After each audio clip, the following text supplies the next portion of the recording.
बिस्मिल्लाहिर्रहमानिर्रहीम। मैं अपने वीडियोस के नीचे कभी कभी कमेंट्स पढ़ता हूँ। रोज़ तो नहीं पढ़ सकता, लेकिन कोशिश करता हूँ कि पढ़ूँ जब भी मौका मिले। तो कल मैं देख रहा था तो बड़े लोगों को एतराज़ था कि वर्ल्ड कप के चक्कर में शायद हम मसला फ़लस्तीन और गाज़ा में जारी इंसानी बहरान को भूल गया हूँ। तो ऐसा नहीं हो सकता। फ़लस्तीनी सारे जो तो हमारे दिल में हैं, हमारा दिल है बल्कि, और हमारे ईमान के साथ भी हैं। दरअसल पाकिस्तान से मुतल्लिक इतनी अहम खबरें मुसलसल आती रहती हैं कि इस जानिब शायद तवज्जो नहीं कर सका, उसके लिए माज़रत खाऊं। तो इजरायली फ़ौज की जारियत का सिलसिला 8 महीने से मुसलसल जारी है और ताज़ा तरीन फ़िज़ाई हमलों में फ़लस्तीनी मज़ाहमती तंजीम हमास के सरबराह इस्माइल हानिया की बहन और दीगर रिश्तेदार समेत 24 अफराद शहीद हो गए। इन्ना लिल्लाहि व इन्ना इलैहि राजिऊन। फ़िज़ाई हमलों में 2 हमले गाज़ा शहर के 2 स्कूल्स पर हुए, जिनमें 14 अफराद शहीद हुए, जबकि तीसरा हमला अल-शताई कैंप में एक घर पे किया गया जिसमें 10 अफराद शहीद हो गए। जिस मकान को निशाना बनाया गया इसमें हमास के सरबराह की बहन और दीगर रिश्तेदार मुकीम थे, और इससे पहले इजरायली हमलों के नतीजों में इस्माइल हानिया के 3 बेटों और पोते पोतियों समेत कई रिश्तेदार शहीद हो चुके हैं। इन्ना लिल्लाहि व इन्ना इलैहि राजिऊन। इस हवाले से हमास के रहनुमा इस्माइल हानिया ने कहा कि दुश्मन का मेरे खानदान पे हमला भी हमारी मुज़ाहमत और मौक़िफ़ को तब्दील नहीं कर सकता। जंग बंदी के बगैर कोई भी मुआहदा कबूल नहीं होगा। वैसे सूरत हाल में कुछ बेहतरी दिखाई नहीं दे रही है, क्योंकि मुस्लिम उम्मा की खामोशी ने इजराइल को खुली छूट दी हुई है कि जो दिल में आए करो। हम तो अपने मसलों में फंसे हुए हैं। हमारी तमाम तर तवानाइयाँ अपनी ही पैदा करदा मसाइल पर सर्फ हो रही हैं। दहशत गर्दी ने लाचार कर रखा है और कल की अजीम शान रियासतें बका की जंग लड़ रही हैं, तो इनका तेल कोड़ियों के मोल है। दरामद बरामद के मामलात भी उनके हाथ से अब फिसलते जा रही हैं। तो इसी वजह से इजराइल अब तक 38,000 से ज़्यादा फ़लस्तीनियों की जान ले चुका है, और इस वक्त भी हज़ारों लोग मलबों तले दबे हुए हैं। गाज़ा की फ़िज़ा में चारों तरफ बारूद की बू है। 70% घर जो है रहने के काबिल नहीं रहे। बच्चे सिर्फ गोलियों और बम से नहीं मरे, बहुत सी इलाक़तें खुराक की कमी और आलूदा पानी से भी हो गई हैं। तिबी इमदाद ना मिलने की वजह से हो गई। बल्कि अक़वाम मुत्तहिदा की एक रिपोर्ट के मुताबिक इस वक्त तक पैदा होने वाली फ़िज़ाई आलूदगी जो है 1.5 लाख टन कोयला जलाने के बराबर है। तो आप देखें, ईद कुर्बान पर जब हर तरफ लोग जानवरों की कुर्बानी कर रहे थे, तब भी गाज़ा और रफ़ा के मासूम बच्चे अपनी जानों की कुर्बानियाँ दे रहे थे। तो दूसरी जानिब इजराइल की फ़ौज के आला तरीन तर्जुमान जो हैं रेयर एडमिरल डेनियल हगारी, उनका हमास से मुतल्लिक बयान मौजूए बहस बना हुआ है। उन्होंने एक इंटरव्यू में कहा था कि हमास एक नज़रिया है, हम नज़रिए को ख़त्म नहीं कर सकते। इजरायली वज़ीर आज़म नेतन्याहू जो हैं, उनके दफ्तर ने इस बयान को फौरी तौर पर मुस्तरद कर दिया, और नेतन्याहू की काबीना का कहना था कि गाज़ा में कार्रवाइयाँ उस वक्त तक ख़त्म नहीं होंगी जब तक हमास को शिकस्त नहीं दी जाती। अगर इजरायली क़यादत ने अपने अवाम को ये यकीन दिला के अपनी मुश्किलें और बढ़ा ली हैं कि वो इस बार हमास का नामो निशान सफ़े हस्ती से मिटा देंगे। हालांकि जंग के 8 महीने के बाद भी गाज़ा के इंफ्रास्ट्रक्चर की मुकम्मल तबाही और 33 लाख इंसानों की दरबदरी के बावजूद अमेरिका की इंटेलिजेंस एजेंसी CIA का अंदाज़ा है कि हमास ने गाज़ा में जो सुरंगें बना रखी हैं, इनमें से 80% अब भी सलामत हैं। तो हमास की 65% अफरादी कुव्वत जो है अब भी अपनी जगह पर मौजूद है, और जो मर गए उनकी जगह लेने के लिए हज़ारों तैयार हैं।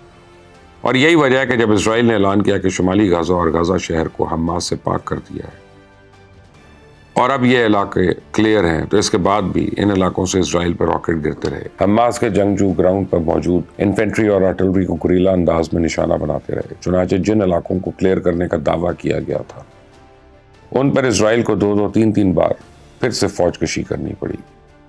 जबालिया के सबसे बड़े पनाह गज़ीन कैंप को सफ़े हस्ती से मिटा दिया गया। हत्ता के बमबारी और गोलाबारी से खंडर में बने अस्पतालों का बार बार मुहासरा करना पड़ा, लेकिन हमले फिर भी ना रुके। हमास शहद की डंक वाली मक्खी की तरह मुतहर्रिक है, जो चेहरे पे बैठती है और उड़ जाती है और फिर नाक के इर्द चक्कर लगाना शुरू कर देती है, तो इंसान अपना मुंह पीट पीट के लाल कर लेता है। मक्खी फिर भी उड़ती रहती है। तो इजराइल का गुस्सा और झंझलाहट बढ़ती ही जा रही है, और इस गुस्से के नतीजे में वो अंधी सफाकी और इंसानियत सोच हरकतें सरजर्द हो रही हैं। उनके सबब आलमी राय आमा पहली बार ये देख पा रही है कि इजराइल फ़लस्तीनियों के साथ पिछले 75 बरसों में क्या करता रहा।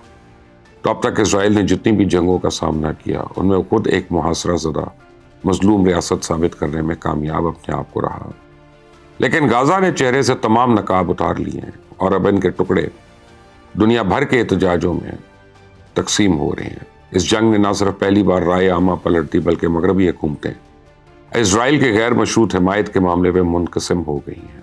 اسرائیل میں ابھی تک باقی دنیا سے یہودی اس وعدے پہ آ کے بستے رہے کہ یہ ایک مضبوط آخری قلعہ ہے، لیکن ایک کمزور ترین دشمن حماس جس طرح سے قلعے میں شگاف ڈال رہا، اس کے بعد لگ بھگ 2 لاکھ اسرائیلی شہری ملک چھوڑ چکے ہیں۔ حالانکہ اسرائیلی مملکت قائم ہی اس خواب کی تعبیر ڈھونڈنے کے لیے ہوئی تھی کہ ایک ایسا محفوظ ملک ہو جہاں یہودی اکثریت میں ہوں اور عرب یا جلا وطن ہو جائیں، یا پھر انہیں آباد کاروں کی مسلسل آمد کے بوجھ تلے دبا کر ایک اقلیت میں تبدیل کر دیا جائے۔ تو آج تو حالات اس نہج پہ پہنچ چکے ہیں کہ اگر حماس کا وجود نہیں مٹتا تو اسے حماس کی فتح سمجھا جائے گا۔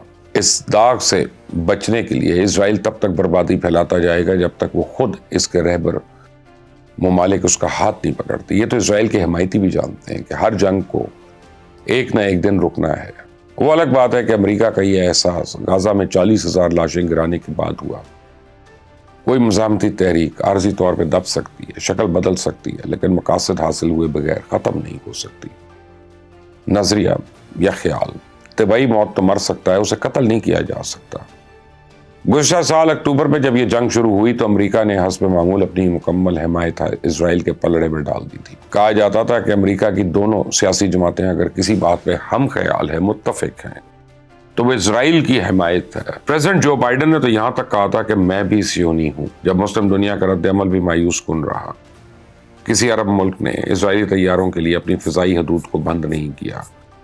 کسی مسلم ملک کی حکومت نے اسرائیلی مصنوعات کا بائیکاٹ نہیں کیا۔ جب اسرائیل نے غزہ پہ اندھا دھند فائرنگ کی، بمباری کی، تو دنیا کے 9 ممالک نے اسرائیل کے ساتھ اپنے سفارتی تعلقات معطل کیے۔ ان میں سے 6 غیر مسلم ممالک تھے اور بیشتر کا تعلق لیٹن امریکہ سے تھا۔ کسی مسلم ملک کو یہ توفیق نہیں ہوئی کہ انسانی قتل عام کے الزام میں اسرائیل کو عالمی عدالت میں لے جاتا۔ یہ فریضہ بھی جنوبی افریقہ کو ادا کرنا پڑا۔ غزہ کی جنگ کا واضح اثر ابراہیمی معاہدوں پر ہوا۔ متحدہ عرب امارات نے اسرائیل کے ساتھ سفارتی تعلقات معطل کر دیے ہیں، جبکہ بحرین نے یہ قدم پہلے ہی اٹھایا تھا۔ تو اردن کی حکومت شاید دباؤ میں ہے اور وہاں روزانہ مظاہرے بھی ہو رہے ہیں۔ تو اسرائیل فلسطین تنازع میں لگتا ہے کہ اب مغرب کا ضمیر جاگ رہا ہے اور آنکھیں کھلتی جا رہی ہیں۔ تو اسرائیل کسی بھی طریقے سے غزہ میں جنگ بندی کے لیے تیار نہیں، بلکہ الٹا ان ملکوں کو کھری کھری سنا رہا ہے۔ جو جنگ بندی کی بات کر رہے ہیں یا مسئلہ فلسطین کے حل کے لیے 2 ریاستی فارمولے کی وکالت کر رہے ہیں۔ کئی ممالک خاص طور پہ فرانس اور اسپین تو اسرائیل کے اس رویے سے اس قدر ناراض ہیں کہ انہوں نے ایک نئی حکمت عملی تیار کرنا شروع کر دی ہے۔ فرانس کے صدر نے تو غزہ کے جنوبی علاقوں میں رفح کی طرف فلسطینی عوام کو زبردستی دھکیلنے کی پالیسی کو جنگی جرائم قرار دیا۔ اقوام متحدہ کے جنرل سیکرٹری اینٹونیو نے بھی ایک موقع پہ ہاتھ کھڑے کر دیے، یعنی اقوام متحدہ بھی اس معاملے میں بے بسی کا اظہار کر چکی ہے۔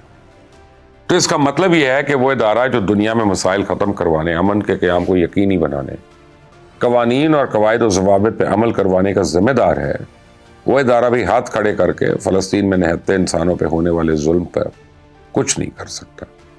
تو کیا یہ سمجھنے کے لیے کافی نہیں ہے کہ پھر کون چاہتا ہے کہ فلسطینیوں کے قتل عام کا سلسلہ جاری رہے، خون بہتا رہے اور اس بہتے خون کے خلاف آواز بلند کرنا یا مظاہرے کرنے والے گرفتار ہوتے رہے، لیکن خون بہانے والوں کو روکنے والا کوئی نہ ہو؟ جن کے ذمے ظلم کو روکنا وہ ظالم کی حمایت کر رہے ہیں، ظالم افواج کی مالی معاونت کریں، ان کی فوج کا ساتھ دیں، حالانکہ اسرائیل کے آستین کا لہو دن رات پوری دنیا پہ آشکار کر رہا ہے کہ ان معصوم ننھے منھے بچوں کا قاتل وہی ہے۔ اس چینل کو سبسکرائب کریں، بیل آئیکن کو پریس کریں، اس ویڈیو کو شیئر کریے گا، لائک کریے گا۔ انٹل دی نیکسٹ ٹائم، اللہ حافظ۔